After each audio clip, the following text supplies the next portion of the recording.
Don't be ashamed to learn things that you need to know. Here's Sexplanations with Dr. Doe.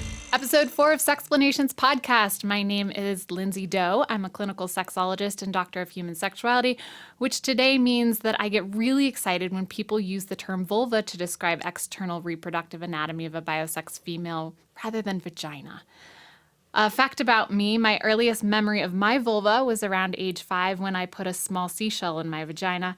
My current curiosity is about sex education 10 years from now. How will it be different or the same in 2027? And today's episode, I am joined by co-host and friend, do we want to call you Victoria or Tori? Tori. I know her as Tori. She is a Victoria, though. We're both the same age. We've known each other for 12 years.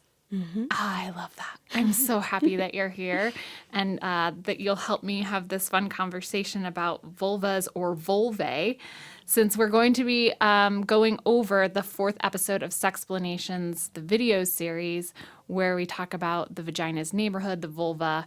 And you can watch that on youtube.com/sexplanations. But first, a message from one of our sponsors. This show is brought to you in part by our generous patrons on patreon.com/sexplanations podcast. I want to give a special shout out to those pledged at the boss level, Laura Schuster, Donna, and the Millers. They help us make quality sex education accessible and improve sexual literacy. Including every week we have a test question from them to improve our sexual literacy. Testes, Sexplanations, testes. All right, so here's our question. Which part of the vulva is homologous to the scrotum, meaning that it started off as the same embryonic tissue as the scrotum? Or the scrotum started off as the same embryonic tissue as A, the mons, which is the fatty pad covering the pubic bone, B, the clitoris, C, the vestibule, or it's like the porch that goes into the vagina, that kind of smooth area in between the lips, or D, the labia majora, the outer lips of the vulva. Tori, any ideas? I would say the A, the mons, but I could be wrong. That's a great guess because it's like kind of similar, and it has pubic hair on it, and the scrotum has pubic hair on it. And some women have longer, like they droop, or sometimes they don't. But yes, go ahead. Sorry, that's my guess. The answer is labia majora. Really? Which are the outer lips. That would make that's the drooping. There you go. There we go. Okay, so there is this really great website that I found called meddine.luke.edu, but the way I would look it up is homologies of the sex organs, and it lists what parts of biosex male and biosex female anatomy are homologous. So what I found really interesting is that the labia majora, which becomes the scrotum, okay, that makes sense, but what do the inner lips, the labia minora, become? And that would be the urethral surface of the penis.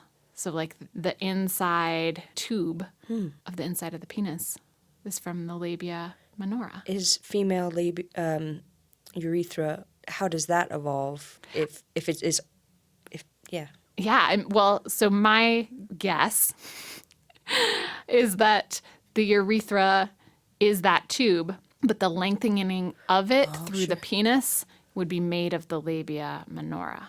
That's interesting. So had it not needed the extra length of a penis, then it would have just ended the same place that our meatus ends. What's the word? Meatus. Meatus. Or meatus, depending on how you pronounce it. Okay. Tori and I have vulvas. Right, Tori? That is correct. You are a longtime friend of mine. You're super easy to talk to, including things of sexual nature.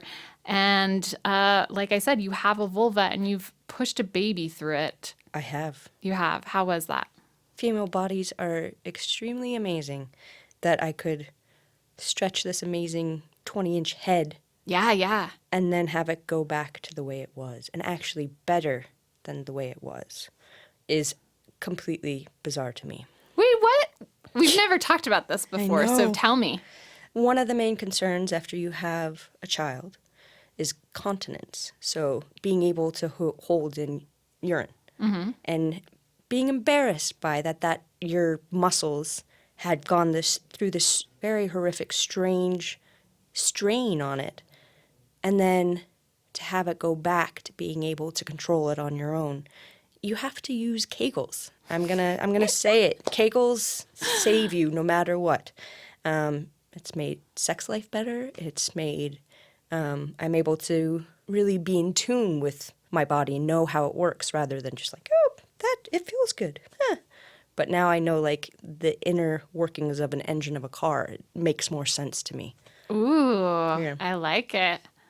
Yeah. We get to do kegels on this show. Did you know that? No, I didn't know that. That's awesome. Kegels, really, you can just do them while you're sitting there and hanging out or beat your best record. Yeah, things like that. It helps. awesome. I really do think it helps in your sex life because you can do those kegels and your partner can feel that usually. So Yeah, that's great. I love it. And how was childbirth? I was in labor for 4 hours, but compared to some women, that's nothing.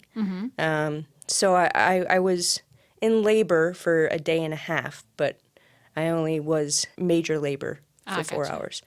I had it natural. I didn't have an epidural. That was one of my things. I was like, I wonder if my body can do it. Women have been doing it for centuries. I wonder if I can do it. And I was really glad that I stuck to my guns and was like, you know what? I'm a strong woman. We can do this. And I'm not saying that you're not strong if you choose to have an epidural. It's just your choice and your way of being connected or having the pain reduced. It's a very different experience for every single woman. So, yeah. And how did it feel pushing your head out? So your son is August. Did he go head first or feet first? He was head first, but his shoulder was stuck. And I did not know this at the time, but my my pulse was 180 and his was 90. And so they were really, really worried. And I did not notice. There were probably about 8 women and my husband. And the 8 women were all just kind of running around. And my biggest thing is breathing. And just because I wasn't concentrating on that, I was concentrating on so many other things. They were worried, but came out just fine and didn't cry, just looked at us. And I was pretty lucky to have such a short labor as well. And to know that my body can go through that. It's just this morning, Louie's like, that was in you. Yeah. So, My body does not want to have your experience. yeah, it was daunting, and I knew there was going to be pain, but it's kind of like hiking a mountain. Once you get to the top, you see it, and you're like, oh, my God, I'm so glad I got up here and saw the view. Yeah, you're going to be sore tomorrow. Yeah, you're going to be like, oh, my gosh, it was hell getting up that mountain, but you did it. And I think that's what the biggest thing is that you know there's a reward at the end of the light, at the end of the tunnel. So, yeah, it was all worth it. That's a really inspiring story, I think, for people who want to do that. Good on you. Thanks. Yeah, no, he's going to be 5 this year, and thinking back to the experience, like, oh my God, I'm never going to heal from this. You know, because there's possible tearing. Right. There's a lot that goes through when you push out a human. And so I was about a week in pain. But then I was like, you know what? I'm just concentrating on him. It doesn't matter anymore. So, yeah. Wow. A week doesn't seem that bad considering what you did. No, I have a friend who, an hour after she had her child, she was up walking around, just feel like, oh, that wasn't bad. And a lot of people envy that because there's, you know, they go through. And it's surprising how many women don't make it through childbirth, too. Yeah. Not just in the third world countries, but here in America, which not a lot of people talk about. It's a serious, amazing biological right to produce a child, to produce a human. And we don't know exactly. We can study it. We can know the steps of how it's supposed to be, but we really have no idea on another level how you get through this process and you go back to being like nothing ever happened. You know, but outwardly you don't have the signs, and that's kind of crazy to think about. You think there should be a visible scar. Yes, I have 1, 2, 3 kids on your arm or something, but it's It's the battle wounds that you keep inside that I think make you who you are. Wow, very profound, Tori. Thanks. So I want to talk about more than the vagina. I want to go on the outside here and look back at the 4th episode we did of Sexplanations, where we get into the vagina's neighborhood. We're looking at the labia and the clit and then even the internal structures. So let's have a montage. It's Dr. Doe's mission to now explain these sex positions. I'm going to draw you a vulva. You may have called this a vagina in the past. Now you know that it is actually a vulva, and perhaps think of it more like the vagina's neighborhood. Here's the mons veneris or pubis. This is the buttocks, and the asterisk represents an anus.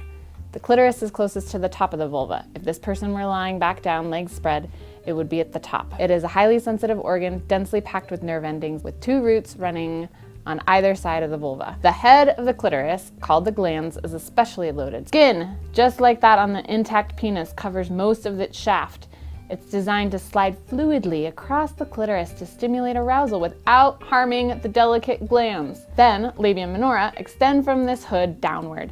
These are also known as the inner lips. A second layer of lips and protection for the vulva are closer and more similar in texture and color to the inner thighs. These are called the labia majora. The center of the vulva is called the vestibule. The meatus or urethral opening is about here, a little higher or lower depending on the body. The vaginal introitus is the opening to the vagina just below that. Even further down is the perineum. This is the space between the genitals and the anus. During puberty, hair begins to grow here on the outer lips, the perineum, and the anus. All right, I want to show you a little bit about the vulva using my body. This shirt will come up over my head, representing a clitoris. This shirt, inner labia, labia minora. Then we'll use the big puffy as the labia majora, or the outer lips. What I want for us to understand is the clitoris here and how this part actually trumps it in terms of importance, because here my head is very, very sensitive. So I'm telling all of you out there about something very important called the clitoral hood or prepuce. And the way that this works is that I can stimulate the clitoris without touching it directly. So you could take, instead of one leg kicking my face, you take 2, you put them on either side of the clitoris here on the hood, and you move them back and forth like this, and it will feel much better for the body. Between the clitoris and the prepuce, there is a fluid called sebum, which is released by the body, and that can turn into smegma if it is left too long. Smegma is kind of like cheesy buildup between the two. If it's left there, it may adhese the prepuce to the glans. And this adhesion, called phimosis, can be very painful. So make sure to use the prepuce to touch the clitoris and to clean out the smegma. Smegma. Yes, smegma. Sorry. It was fun watching you rewatch that. It's been a while. For me as well, to look back on that and remember what a huge moment that was for Sexplanations, because up until that time, we had been creating the channel, but I hadn't been able to really show off something that I knew, which was not common knowledge. And it was fun. And I loved having Nick Jenkins, who was the director at that time, in the room. We shot it at the university campus and in one of the classrooms there, and we're just like going script free. I'm gonna explain this to you. I'm going to use my hoodie right now. Had you used that example before to explain it? So that's like Yeah. very first time. I like it. Well, that's not true. I had used it in classes. I was but wondering, that was yeah. the first time on the channel. Okay. Yeah. It's a very visual way of understanding the neighborhood, the vulva, and realizing it's not just the vagina. That Yeah. Do you have any questions for me about that episode? if you would do it again, or if you would do that example for somebody else, would you alter it? Would you change how you explained it?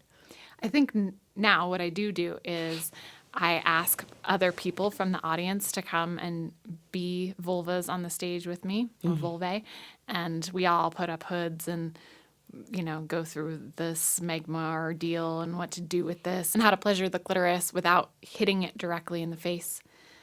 Yeah, so I maintain this presentation because I think it's so fun and effective. So, yeah, not many differences. Do you think I should do something differently? No, I really like the visual of it and this. Just we don't talk about the vulva. It does not discuss like the penis and the balls is. It's just like it is something it's oh my gosh, it's so mysterious. It's the vagina. No, really, there's names for it. You can and so to be able to explain that to people and they're like, oh, that makes sense. I think it's very helpful. Do you use the term vulva with your son? Actually he learned the term. He has a penis and she has a vagina. Gotcha. And the reproductive way, I guess, of explaining it. But if you were to explain the differences, I think I will use vulva. Yeah, because that makes more sense to me. Go, vulva, go. Yeah. I just have to say something real quick. One of my all-time favorite British shows called Spaced. If anyone's never seen it, you really should. Nick Frost and Simon Pegg and Edgar Wright, they created this male cross-dressing performance artist named Vulva on the show. And you would recognize him as a pretty predominant comedian in England, but it's perfect. And so they go to one of his shows, Vulva shows, and it's very in your face and out there and very strange, but that's how he explains what the vulva is. It's just And it's called Spaced? Spaced, yep. Okay. And it's before they did Shaun of the Dead and Hot Fuzz, and they all became friends together on this TV show. And it's a 2-season thing. Anyways, Vulva. Vulva. Mm-hmm. It's a great name. So whenever we first watched, we're like, vulva. And we kind of used that term when we were always joking, like, vulva.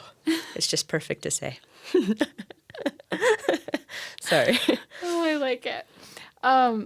Okay, so what we're going to do now is the kegels. We're going to do them as a group. It's called the main squeeze. Feel your kegels if you're able. Main squeeze. Where we work our pubococcygeus muscles, the pelvic flooring that stretches from the pubic bone to the tailbone. We're going to tighten or squeeze these muscles every time I say a number, or you hear a number, in this message from our sponsor, Adam and Eve. Ready? Okay. AdamandEve.com has been trusted for over 45 years as the go-to source for sex toys. In the last 12 months, they've had 18,801 customer reviews, like this 5-star rating, bought 4 products, excellent seller and selection. They have 24/7 customer service, easy returns for 90 days, and dildos ranging from 5 to 18 inches. At adamandeve.com, you can use the discount code SEXPOD to get 50% off any one eligible item plus free shipping anywhere in the US or Canada. Did you do them? I did. You love opportunities to do kegels. I do. It's something that I don't even consciously do anymore because... You just unconsciously kegel? Yeah. I love it. Yeah. My sisters, I have 3 older sisters who all had children before me, and as soon as I got pregnant, they're like, do your kegels. What? That's annoying. But as soon as you do them more and more, it just becomes natural. Good. Yeah. You don't feel sore at all? Do you feel sore? Once I way overdid it. Like when I was studying kegels in school and they were really promoting them, I thought, oh, yeah, I'm going to just pound out a bunch of them. And I was very sore the next day. I also had a friend they make 2-pound dumbbells that are very slender and long. And so you put the one end in your vagina and then you do kegels to lift it. I know. I had never heard of that. And I have used, who makes them? I can't remember now, but they're smart balls, which is a type of Benoit ball that is connected, and you can put them in your vagina and let them bounce around as a way of strengthening your PC muscles. Wow. And so I got them, and 2 of my friends from middle school, my 7th grade and my 8th grade boyfriends. We're all friends with each other. And this is the first time we were seeing each other as adults. And I tell them, like, oh, yeah, I just put these in, and now we're going to go to the movie together. And the two of them plotted to run up from behind and scoop me up, like one in one arm and one in the other, and have me skip so that the balls inside of me would go. How'd it feel? It was good. Yeah. Yeah. Benoit balls. Yeah. Yep. Adam and Eve sells their own version, so you get 50% off that way. Okay, so I'm going to go through this episode and see if there are any questions that you want to answer. Or if you have stories about your own vulva, by all means, I would love for the audience to hear and learn from us. This person says, why didn't I know these things? Why did no one tell me? Why do you think? Socially, I think we don't talk about reproductive systems of females. It's just not something we talk about openly. Or the external part. Or right? the external, yeah. The reproductive parts are inside, and so, Right. like, why are we even paying attention to the labia? We're not even going to discuss a clitoris. Yeah. Yeah. That's how it is. In sex ed, if you do learn the differences, you never learn labia majora and minor and all of it. You don't, because I think it's too related to pleasure. It's too, and for some reason that's so negative. If you masturbate too much, you'll go blind. Yeah. It's a natural part of the human anatomy, and everybody grows, and we should learn. The more you learn, the more you are comfortable with your own body, I think. The more you talk Hopefully. about it, the better it becomes, I think. This person says, can you make a video about how to properly clean yourself? Do you have any cleaning hygiene tips? The first time I ever really understood that I had a vagina is when it was very uncomfortable to wash it. And I was probably around 8 years old. And I took a mirror to see, and I was like, oh, there's smegma. What? And I didn't know what the word was. It was just like, ew, what is that stuff? But I just was amazed that there were so many different folds and there were so many different things. And I just used a cloth, and I would, how you wipe from front to back, just with a white, wet cloth. And that's always what I did. But yeah, that's the first time I actually was like, what is going on? It's just because I came to a crossroad of this isn't feeling good. Why not? And there was stuff there. So, yeah. I've heard of lots of different ways to clean. And, there's the whole controversy, soap or no soap, or internal or only external. And I would say that rinsing it is the way to go unless you are talking with a medical provider about strategies specifically for your body chemistry. Because people can have a pH level that's imbalanced, which causes either the healthy bacteria to overgrow or the unhealthy bacteria to overgrow. And I think that that's, for me, at least, not something that I want to take on myself and just say, okay, I know what to do. I'm going to stick garlic up there, which is absolutely a solution for some people. But I want to have guidance so that I'm properly diagnosing whether or not is a positive bacteria or a negative one, because oh man, for so many years I was trying to regulate what I thought was yeast and say, okay, I'm going to cut sugar out of my diet. I'm going to do whatever I can to just mitigate this yeast, take probiotics, and then learning years into this process of being absolutely ineffective, that it was actually lactobacillus, which is positive growth that had overgrown. So had similar symptoms of being painful and annoying and sticky, but I was almost aiding it and growing by not creating an environment for it to chill out. You were overactivating it. Yeah. I think for a lot of women, urinary tract infections, yeast infections, they're one of the worst things to have, and no one talks about it. They're embarrassed to say, oh, I have UID, I have a yeast infection, It's because we don't understand how our vagina is healthy or unhealthy. It's just something you deal with. Well, you don't have to if you take precautions, if you know what causes it, if just something so simple as after sex, just urinating.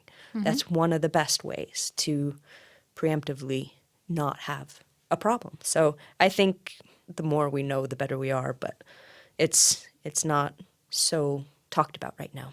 No, not at all. And I wish that somebody had said to me, wipe front to back, pee after this activity, this activity, this activity. Right. Not just sex. Yeah. Oh my gosh. Because, the first time that I had a urinary tract infection was so painful. And I kept going to the bathroom thinking, I've got to pee. I absolutely know I have to pee. My body is signaling urinate.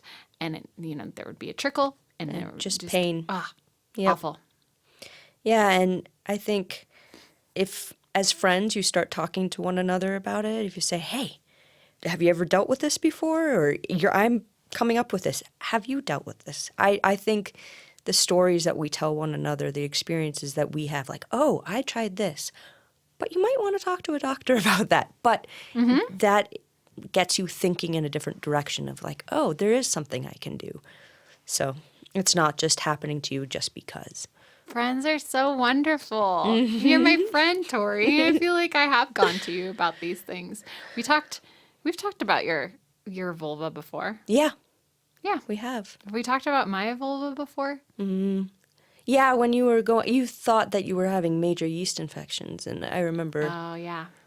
it's just Lactobacillus. nobody wants to go through that either. It's you feel pain for your friend when they're going through that. Oh.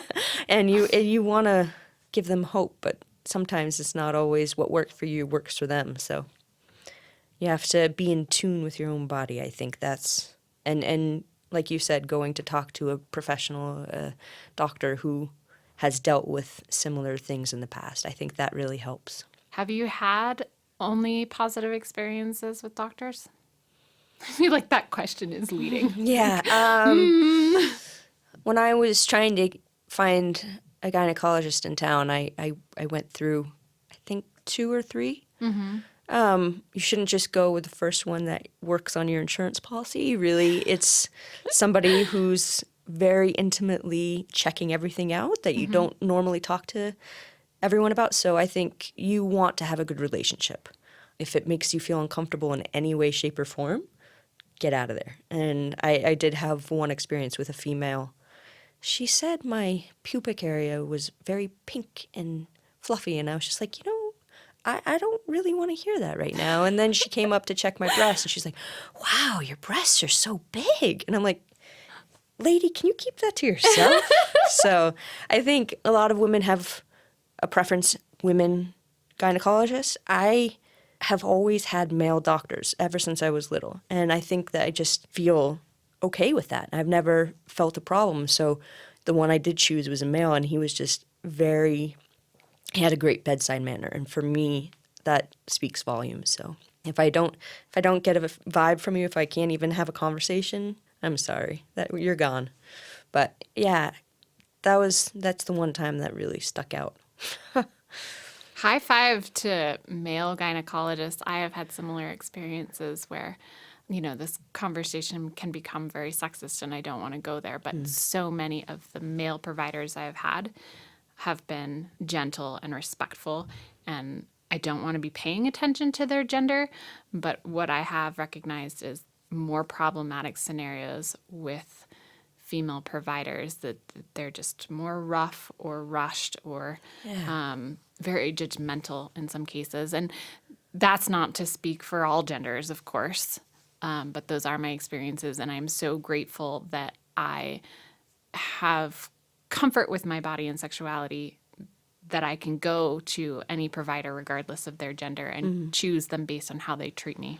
Right. Because I think that a lot of people fear going to a male provider, and they miss out on excellent care. I agree. It is something to say, hey, they've never gone through, they don't have a vagina, they don't have a vulva. But tons of great doctors have never had brain injury, never had other things to help. And it shouldn't matter on their gender. But it is a concern for a lot of women. And like you said, they're missing out if they just give them a chance. Agreed. And a shout out there to people who don't identify as women but have vulvas. I am thinking of you, and if you have questions about your bodies or your gynecologist, please send them to me. Here is another question. This person says, okay, but how do we clean off the smegma? And again, that goes back to rinsing, or sometimes people will use mineral oil to separate the foreskin that has adhesed to the clitoris, or in other cases, the foreskin that has adhesed to the head of the penis. So if smegma is left there, then it crystallizes and attaches. And one of the techniques that I've heard is to use mineral oil to kind of gently rub in between those crevices and try and separate the skin from the glands. Just a thought from Dr. Doe. What's your favorite vulva memory? When I was younger, I hung out with a lot of boys. I didn't have many friends that were girls, and I figured out at a young age that if you really got upset at them or they were teasing you, a quick, swift kick to the balls would really... Terrible! I know, I was horrible. But that, I remember, I'm like, oh, thank goodness girls can't feel that pain. Well, I slid down a banister and there was a stopper at the end and I landed straight on it. And I'm like, oh, I'm never going to say that again, because it's as painful, I think. I mean, testes, they go up inside your body, but when you damage falling, riding a horse, or landing on your bike seat, Oh, gosh. You're thankful that you have outer area to protect what's inside. I always think men, they have their genitals on their outside. It hits everything. It bounces into things. We're lucky that it's internal, but you can still damage the vulva, so you gotta be careful. This is your favorite vulva memory? I think that's or your most memorable? Most memorable, not favorite. I don't know if I have a favorite vulva memory, except for just realizing the pleasure that you can get from around it. You don't have to necessarily touch the clitoris, or it's the whole area is your part of your whole body. So yeah. I'm trying to think of my Do you have most one? memorable vulva experience. I mean, I definitely had the times of getting down on the floor with the hand mirror and seeing what the heck was going on. I can remember the first time I put my fingers inside myself and thought, like, no, that's Ew. not what? That's not, I want that to feel good, and that doesn't. When is the first time that you distinguish that you have a vagina, but you also have a urethra, that they're not, and a clitoris, that they're not all combined? Oh, yeah, that I don't pee out of my vagina? Yeah. I don't know. Some people still don't know that. Most people, I would say. Every semester when I was teaching classes at the university, I would have to explain to them the difference between the two. And I don't blame people for not knowing that.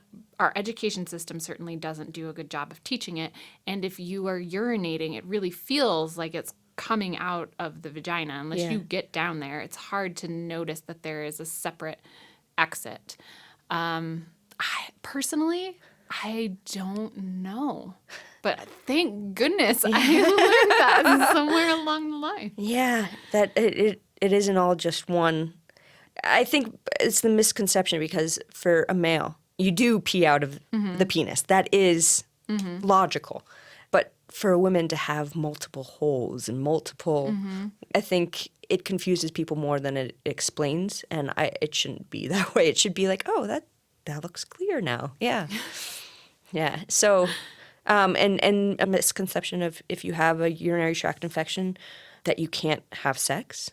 That's not necessarily true. They recommend you not, but because it is separate, that is still something that you can do.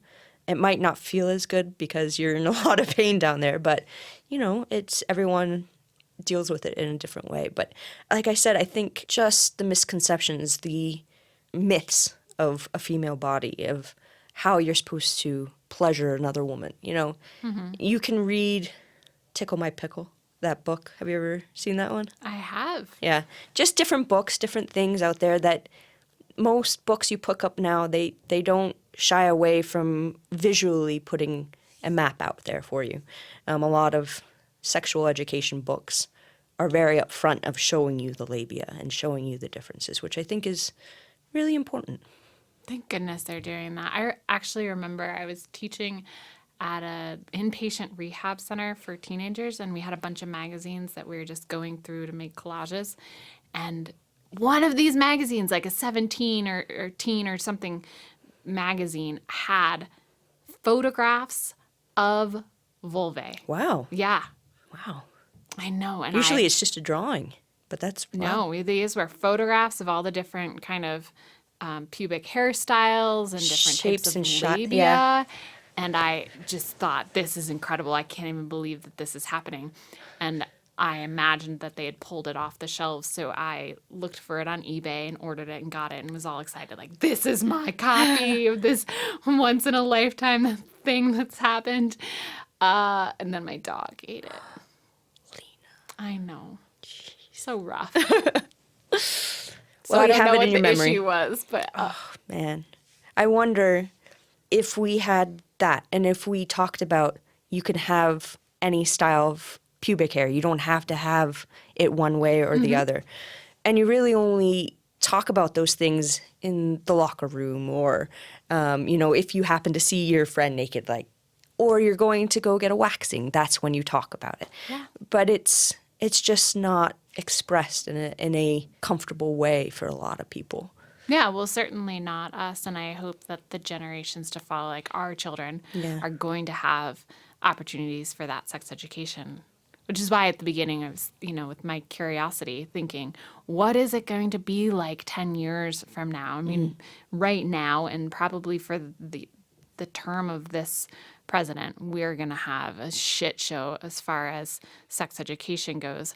But after that, when we're all woken up by the damage that does, will we get to a place where we make sure that kiddos are seeing photographs, that they know that it's mapped out, that it's okay to recognize differences and call things by their actual names? Like, I am so excited to get to that place, and I hope we make it there sooner than later. Yeah, I do too.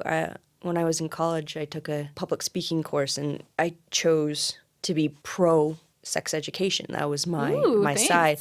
And giving examples of scenarios and different groups of people who never got sex education, what the statistics were for them versus people who actually had abstinence-only education, but they knew more than none at all. Again, the more you know, the better you can make a decision on what's best for your own body rather than having somebody else tell you. I think that's the biggest problem right now in government is all men making decisions, which, men can do a lot of research. They can do a lot of, they can really understand how a woman works. But if it's a woman's choice to do with their body what they want, I think that should be their choice, not somebody else's. But that's, again, very political, very... That's okay. I think that it would be impossible to have a sex education channel that wasn't political in some form because it's the nature of protecting what we're doing. Definitely. If you're brought up in a household where sex is only for reproduction and you don't know anything else, there's tons of possibilities of unsafe sex, of pregnancy, of STDs, of other things. Pardon? Assault, yeah. If you don't know the signs, if you've never been in a situation, you might think that's normal versus you have boundaries. I think for a lot of people who have suffered sexual assault, one of the things that they wished they had done was talk about it with somebody, rather than internalizing it and never expressing what it felt like, how it impacted you, and if you see that as normal or as not normal. You can have fetishes. That doesn't mean you're a bad person. It just means you seek pleasure in a different way. But to finalize that boundary in your terms, that's a place that you can get if you know more about it. Well, and you're also capable of communicating what has happened to you if somebody has given you the language and permission to do so and Definitely has modeled that for you in a safe way. Yeah. So much work to do, Tori. You're fighting the fight. It's good, though. We got to get this out there. Let's do it. One podcast at a time. Yeah. One video at a time. All right. So, One more thing. yes. Before I had a child, I didn't know this was possible. And it was a myth that I thought after I had a child, I squirt. Oh. Big change. And the first time it happened was like, oh my God, I'm so embarrassed. But the more I've gotten into it, I'm like, oh, I can do this. Yeah. Wow. I think you just enlightened a bunch of people. Hopefully they figure out ways to produce ejaculate without me like, I'm going to go have a kid so that you make this possible. Yeah. Maybe try another method before that. But again, just one of the things that my body chose to do that I was like, well, I got to accept it now. That's how it goes. So, yeah, I really thought it was a myth, but sure isn't. You thought squirting was a myth? Yeah, because you don't, again, something you don't talk about. Did we not talk about this? We have, but Okay. it just wasn't like, yeah, sure. I haven't met anyone that really does this. Lindsay Doe, she's not speaking the truth. That's not true. It was just because I hadn't experienced it in any other realm than talking about it with you. And I looked it up and is seeing some people that this is something that they've had their whole life. That's just so. But then I researched more, and yeah, sure enough, it's something that can happen once you have a child. It changes your makeup. It changes the way you experience pleasure. So yeah. Sure enough. And you can get there without it. So last week, we gave a Sextra credit assignment, which was to find your G-spot or your prostate, depending on your body type. And we should come up with something, that... I wonder if there is something that you can work on to be able to harness that ability. Oh, absolutely. I'm sure there is, yeah. G-spot stimulators. Yeah. That's awesome. For this episode, I think the Sextra credit should be going to the website where you can get the homologies of sex organs and draw your genitals with those homologies in mind. Knowing like, oh, my labia majora is a ball sack. This all makes so much sense. All right, so... I had one more thing to say. I can't remember. Is there anything you wanted to... I mean, I'll remember things later, but I think what's so important to me about these conversations is that we are just showing examples of how to have them, and then That's the true. point is for them to be inspired curiously to continue the conversations on their own. Yeah. I don't want to feel like we have everything to say about vulvae and this is it, this finite 45 minutes, here you have all the knowledge that you'll ever need. I would much rather just be pittering around trying to figure out our way through this conversation on our bodies and other bodies that we speculate about, and then they go and they get feisty and they say like, oh, they used woman rather than what Another they're term, named yeah. at birth, and they like natal female, or all the Definitely. things that come up from this that then turn into bigger and better compounding conversations, the ripple effect. We're going to wrap up with some announcements. New shirts at dftba.com if you go to SEXPLANATIONS. That's spelled Sexplanations correctly. Also, please make sure that you make your way over to patreon.com/Sexplanations podcast to support this 45 minutes of conversational sex education. Special thanks to Tori for being here. I love hearing about the amazing endeavors of your vulva and vagina. Also, thank you to Cinema Studios for the sound editing, Complexly for production, Count Boogie for the jingles, and Ancora Imparo. I'm still learning.